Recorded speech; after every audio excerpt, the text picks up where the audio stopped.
Movie की starting एक ऐसे शहर से होती है जहाँ पर अमीर और गरीब लोग एक साथ तो रहते हैं, लेकिन अमीर लोग गरीब लोगों का बिल्कुल साथ नहीं देते। उनके काफी हाई स्टैंडर्ड्स हैं और वो गरीबों को कुछ भी नहीं समझते। ये मूवी इसी शहर में रहने वाले एक आदमी ऑर्थर पर बेस्ड है। वो अपनी मदर के साथ रहा करता था। उसे कॉमेडी बहुत पसंद थी और उसका दिल चाहता था कि वो एक दिन बहुत बड़ा कॉमेडियन बने। उसका आइडियल एक आदमी था जो कि बहुत बड़े कॉमेडी शो को होस्ट करता था। वो कहता था कि मैं भी एक दिन उनके शो में उनके साथ खड़ा होऊंगा। वो इसके लिए बहुत मेहनत किया करता था। फिर एक दिन हम ऑर्थर को देखते हैं जो कि किसी कंपनी की एडवर्टाइजमेंट के लिए एक साइन बोर्ड लेकर एक रोड पर खड़ा होता है कि कुछ शरारती बच्चे वहाँ पर आते हैं और उसे बहुत तंग करके उसका साइन बोर्ड छीन कर भाग जाते हैं। ऑर्थर यहाँ पर जोकर बना होता है। वो उन बच्चों के पीछे भागता है ताकि अपना साइन बोर्ड ले सके, लेकिन वो बच्चे उसे बहुत भगाते हैं और वही साइन बोर्ड उसके मुंह पर मारते हैं, जिससे वो साइन बोर्ड टूट जाता है और उसके बाद फिर वो ऑर्थर को भी बहुत बुरी तरह मारते हैं। ऑर्थर काफी हर्ट होता है और सीधा अपने बॉस के पास जाता है। वो उसे सब कुछ बताता है कि बच्चों ने उसके साथ क्या क्या किया, लेकिन उसका बॉस उल्टा उसे डांट देता है और कहता है कि तुम्हारा दिमाग तो ठीक है, बच्चे ऐसी हरकत कैसे कर सकते हैं। बॉस उससे कहता है कि मैं तुम्हें तुम्हारी सैलरी भी नहीं दूंगा। ऑर्थर में कॉन्फिडेंस की बहुत कमी होती है, इसलिए वो यहाँ पर खुद के बारे में कुछ बोल ही नहीं पाता। वो वहाँ से काफी उदास होकर बाहर आ जाता है और सोचता है कि क्या मैं इतना बुरा हूँ कि कोई भी मेरी बात का यकीन ही नहीं करता। वो अपने घर आता है और डांस करने लगता है। यहाँ पे हम देखते हैं कि उसकी बॉडी काफी वीक होती है। अगले दिन ऑर्थर अपने कोलीग से मिलता है और उसे उन बच्चों के बारे में बताता है। उसका कोलीग उसे कहता है कि ये तो बहुत गलत हुआ, तुम्हें अपनी हिफाजत करनी चाहिए थी यार। और इसी के साथ वो उसे गन देता है और कहता है कि इसे अपने पास रख लो, ये मुश्किल वक्त में तुम्हारे काम आएगी। ऑर्थर ये लेने से इनकार करता है, लेकिन वो आदमी जबरदस्ती उसे गन दे देता है और फिर ऑर्थर अपने घर के लिए निकल पड़ता है। वो बस में होता है तो उसके सामने एक बच्चा भी बैठा होता है। वो उसे हंसाने की कोशिश करने लगता है और वो बच्चा जोर जोर से हंसने लगता है, जिस पर उस बच्चे की मदर को गुस्सा आ जाता है और वो ऑर्थर से कहती है कि हटो, परेशान मत करो हमें। लेकिन इस बात पर ऑर्थर हंसने लगता है। इनफैक्ट हमें बताया जाता है कि ऑर्थर को कोई सीरियस साइकोलॉजिकल इशू होता है और वो अपनी हंसी को कंट्रोल ही नहीं कर पाता। उसे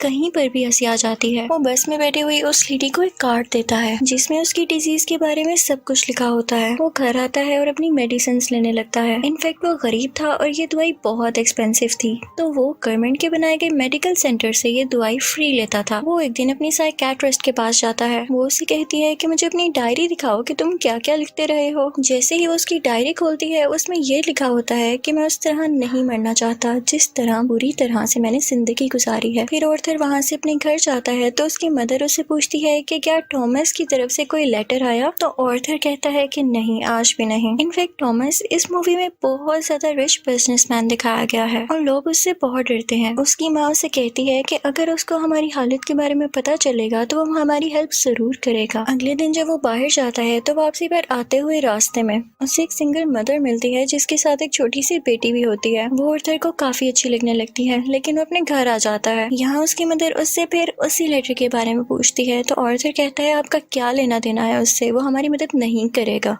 अगले दिन हम देखते हैं कि वो सिंगल लड़की ऑर्थर के घर पर आती है। वो उससे कहती है कि मैं कुछ टाइम से नोट कर रही हूँ कि तुम मेरा पीछा कर रहे हो, जिस पर ऑर्थर उसे कहता है कि हाँ, मुझे तुम अच्छी लगी हो। तो इस पर वो लड़की हंसने लगती है और जल्दी उन दोनों में दोस्ती हो जाती है। ऑर्थर को एक और जगह से जोकर की ऑफर आती है। वो एक चिल्ड्रन हॉस्पिटल होता है और जब ऑर्थर वहाँ पर जाकर डांस कर रहा होता है तो उसकी पॉकेट से वही गन बाहर आकर गिरती है। सब बच्चे डर जाते हैं और स्टाफ हैरान होता है कि इसके पास गन क्या कर रही है। ये बात फैलती है और उसे इस जॉब से भी निकाल दिया जाता है। वो अपने बॉस को कॉल करता है कि ये तो सिर्फ एक टॉय गन है, तो उसका बॉस उसे कहता है कि झूठ मत बोलो, मुझे तुम्हारे कोलीग ने सब कुछ बता दिया है कि तुमने खुद उससे गन ली। यहाँ पर ऑर्थर का दिल दोबारा से बहुत दुखता है कि उसके कोलीग ने तो उसे जबरदस्ती ये गन दी थी। फिर हम देखते हैं कि ऑर्थर ट्रेन में घर जा रहा होता है और वहाँ पर 3 बिजनेसमैन भी होते हैं जो कि थॉमस वेन के ही आदमी थे। वो ट्रेन में बैठी हुई एक लड़की को छेड़ रहे होते हैं। ऑर्थर को यहाँ पर अपने मेंटल डिसऑर्डर की वजह से हंसी आने लगती है और वो तीनों आदमी समझते हैं कि हम पर हंस रहा है। वो उसे बहुत मारते हैं, इतना मारते हैं कि उसके मुंह से खून आने लगता है। ऑर्थर उन्हें अपना मसला बताने की कोशिश कर रहा था, लेकिन वो तीनों उसकी एक नहीं सुनते। ऑर्थर को उन तीनों पर गुस्सा आ जाता है और अपनी गन निकाल कर उन तीनों को शूट कर देता है। वो वहाँ से ये सोचकर भाग जाता है कि मैंने 3 लोगों का कत्ल किया है। वो खुद को एक बाथरूम में लॉक कर लेता है। पहले तो वो डर रहा था, लेकिन यहाँ पर अचानक से वो डांस करने लगता है। ऐसे लग रहा था जैसे अब उसे कोई रिग्रेट नहीं और वो काफी सुकून में भी था। ऑर्थर घर आता है तो टीवी पर न्यूज चल रही होती है जिसमें थॉमस बोल रहा होता है।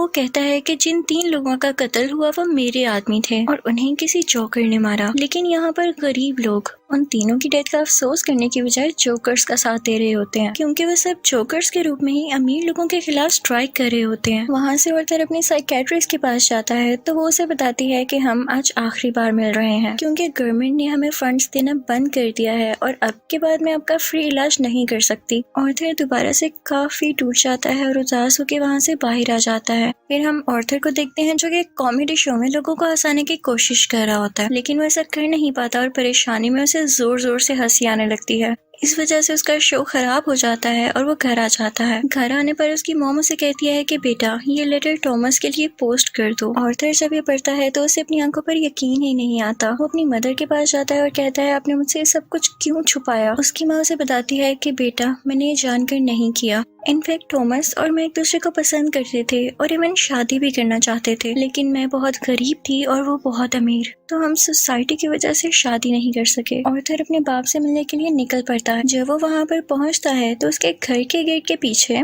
टॉमस का अपना बेटा खड़ा होता है। ऑर्थर उसके सामने बच्चों जैसी हरकतें करने लगता है और उसे भी हंसाने की कोशिश करता है, लेकिन तभी वहाँ पर टॉमस का बटलर आ जाता है। वो उस बच्चे से कहता है कि स्ट्रेंजर से बात नहीं करते और ऑर्थर को वहाँ से जाने के लिए कहता है। ऑर्थर उससे कहता है कि मैं सच्चाई से पर्दा हटा कर ही जाऊंगा। मेरी माँ ने टॉमस के यहाँ 30 साल काम किया और वो दोनों एक दूसरे को पसंद भी करते थे और मैं किसी और का नहीं टॉमस का ही बेटा हूँ। जिस पर बटलर उसे कहता है कि तुम भी पागल हो और तुम्हारी माँ भी पागल है। उसने ये स्टोरी अपने पास से बनाई है, उसका टॉमस से कोई लेना देना नहीं है। ये सुनकर ऑर्थर को काफी बुरा लगता है और वो वहाँ से चला जाता है। ऑर्थर जब घर जाता है तो उसे पता चलता है उसकी मॉम को कोई अटैक हुआ है और उन्हें हॉस्पिटल शिफ्ट किया जाता है। ऑर्थर जब बाहर बैठा होता है तो उसके पास 2 पुलिस ऑफिसर्स आते हैं। वो उससे पूछते हैं कि ट्रेन में उस दिन जो 3 आदमी मरे क्या तुम उनको जानते हो। तो ऑर्थर आगे से कहता है नहीं, मुझे क्या पता होगा। उसे पता चलता है कि इन पुलिस ऑफिसर्स ने उसकी माँ से भी सेम क्वेश्चन किया था, जिसकी वजह से उसकी मॉम को अटैक हुआ। वो अंदर अपनी माँ के पास आ जाता है और वहीं पर वो सिंगल मदर भी होती है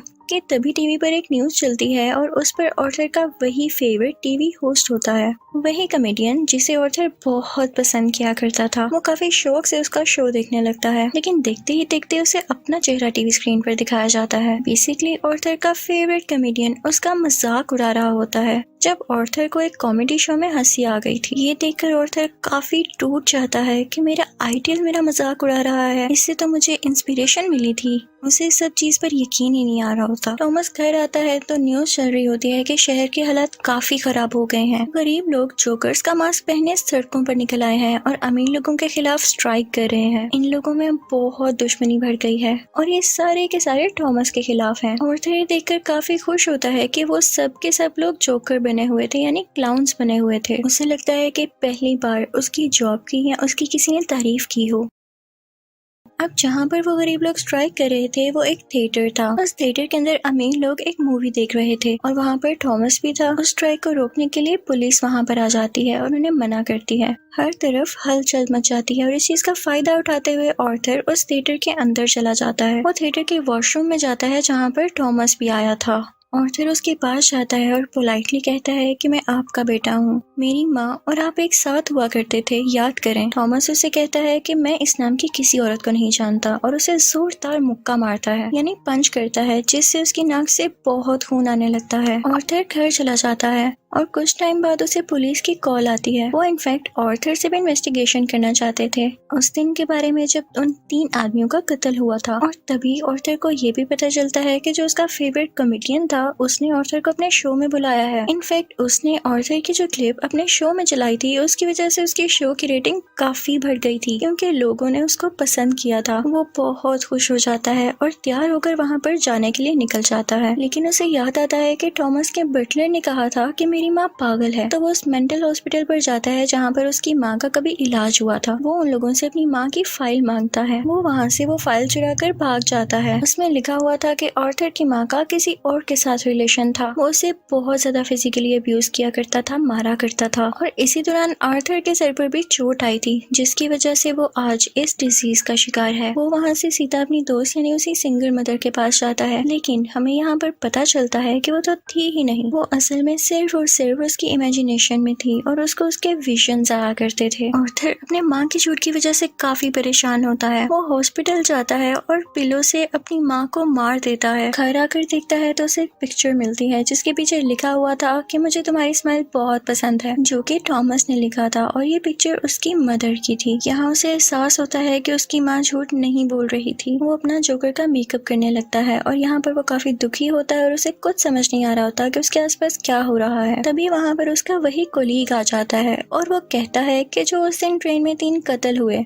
और रिसेंटली तुम्हारी माँ का भी कत्ल हुआ, मैं उसके बारे में कुछ पूछना चाहता हूँ। आर्थर को लगता है कि ये लोग फिर से मेरा जीना हराम करने आए हैं और वो यहाँ पर अपने कोलीग को बुरी तरह से मार देता है। अब इसके बाद आर्थर तैयार होता है और अपने जोकर का फुल कॉस्ट्यूम पहन लेता है। वो अब अपने फेवरेट कॉमेडियन के शो में जाने की तैयारी कर रहा था। वो बहुत खुश होता है और रास्ते में डांस करता हुआ जा रहा होता है। वहीं पर वो दोनों पुलिस ऑफिसर्स भी आ जाते हैं जो उससे ट्रेन में हुए हादसे के बारे में इन्वेस्टिगेशन कर रहे थे। पर आर्थर वहाँ से भाग आता है और भागते भागते एक ट्रेन में घुस आता है। उस ट्रेन में और भी बहुत सारे लोग ऐसे थे जिन्होंने जोकर का कॉस्ट्यूम पहना था। पुलिस इतने सारे लोगों में उसको ढूंढ ही नहीं पाती, तो इसी बात का फायदा उठाते हुए वहाँ से बाहर आ जाता है और अपने फेवरेट कॉमेडियन के शो की तरफ जाता है। वो जब उसके सामने जाता है तो वो उससे पूछता है कि क्या तुम भी जोकर बने हो, क्या तुम भी अमीरों के खिलाफ प्रोटेस्ट कर रहे हो। और फिर उसे रिक्वेस्ट करता है कि आप लोगों को मेरे बारे में कुछ ना बताइएगा सिवाय इसके कि मैं एक ऑर्डिनरी जोकर हूँ।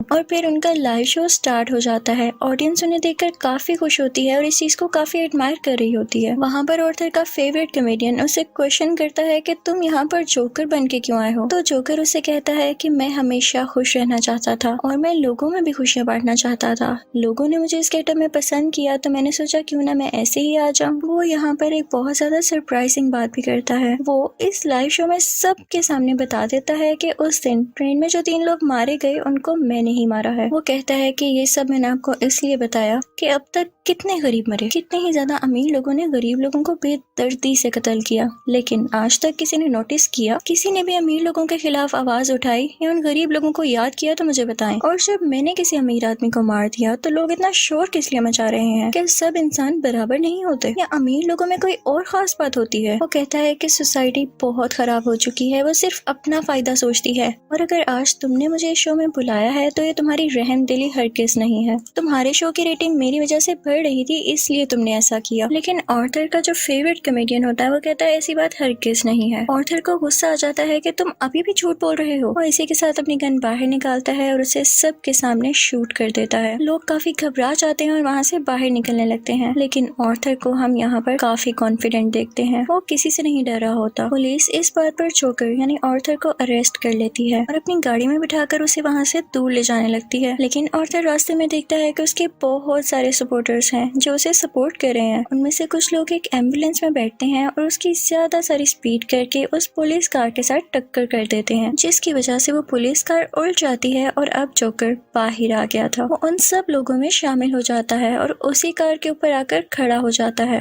सब लोग उसे यहाँ पर देख पा रहे थे और उसे चीयर कर रहे थे। उसके मुंह और नाक से काफी खून आ रहा था, लेकिन वो उसी खून से अपनी स्माइल बना लेता है और हाथ फैलाकर जोर जोर से हंसने लगता है। ये इनफैक्ट एक ऐसी स्माइल थी जिसके पीछे गम, तकलीफ और दुख छुपा हुआ था। वो अब उन सब लोगों का हीरो बन चुका था और वो यहाँ पे काफी खुश था कि लोग फाइनली अब उसे तारीफ कर रहे थे, उसे अप्रिशिएट कर रहे थे। दूसरी तरफ हम थॉमस को देखते हैं जो कि अपनी प्रेजेंट वाइफ और अपने बेटे के साथ ये शहर छोड़कर जा रहा होता है, लेकिन तभी साइड पे खड़ा एक जोकर उन लोगों को शूट कर देता है, लेकिन वो उनके बेटे को कुछ नहीं कहता। फिर सीन चेंज होता है और हमें आर्थर यानी जोकर एक साइकियाट्रिस्ट के पास दिखाया जाता है। वो वहाँ पर भी हंस रहा होता है, तो वो साइकियाट्रिस्ट उससे कहती है कि तुम बिला वजह क्यों हंसते रहते हो। तो आर्थर उससे कहता है कि आप इस फीलिंग को कभी नहीं समझ पाएंगी, और ये कहकर वो वहाँ से बाहर आ जाता है। उसके जूतों के नीचे खून लगा हुआ था, जिससे ये जाहिर होता है कि एक अच्छा इंसान कैसे किसी कातिल में बदल गया। और इस मूवी से हमें ये लेसन भी मिलता है कि जब किसी के साथ बुरा किया जाए तो वो बुरा ना भी हो तो एक ना एक दिन बुरा बन ही जाता है। उसे इतनी अजियत दी गई, इतना टॉर्चर किया गया कि उसके अंदर से वो फीलिंग फीलिंग्स ही खत्म हो गई और अब वो अपनी लाइफ से बिल्कुल सेटिस्फाई था और इसी के साथ ये मूवी भी एंड हो जाती है। आई होप आपको ये मूवी अच्छी लगी होगी।